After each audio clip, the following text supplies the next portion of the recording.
It's opening day of deer season 2021.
Hey guys, so it's the end of deer season up here in upstate New York, and I'm going to do a couple of European mounts for some friends and family that were lucky enough to harvest a buck this season. And this video is just to show you how I do it. It's a pretty cheap and inexpensive way of doing, showing off your trophy that you were able to harvest this year. And so the first thing I do is try to deflush the skull as best I can. This just makes the boiling process quicker and easier and cleaner. So then I get my boiling pot out, and it's just an old pot that's big enough to hold the skull, and just want to keep the antlers up out of the direct heat. I have an old propane burner that I use. So generally I just do this for 4 to 6 hours, and about the halfway point I try to pressure wash it to get everything that's not just falling off the skull cleaned up a little bit more. But when I pressure wash, I make sure I have full face helmet because nasty stuff goes everywhere, and like an arch smock to keep my clothes kind of clean, because it does kind of smell pretty gnarly and stuff.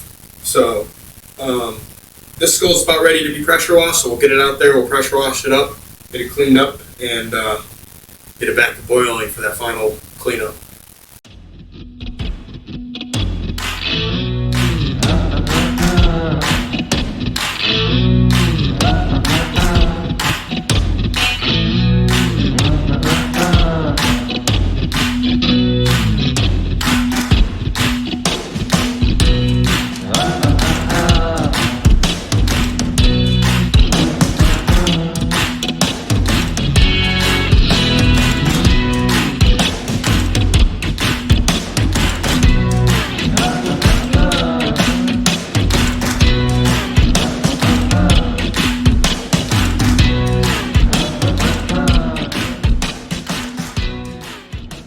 Alright, so as you guys can see, we just finished the pressure washing for the first session on this skull. You may have noticed I had this, it was attached to this board. I made that last year when I had a bunch of skulls I was trying to do really quickly.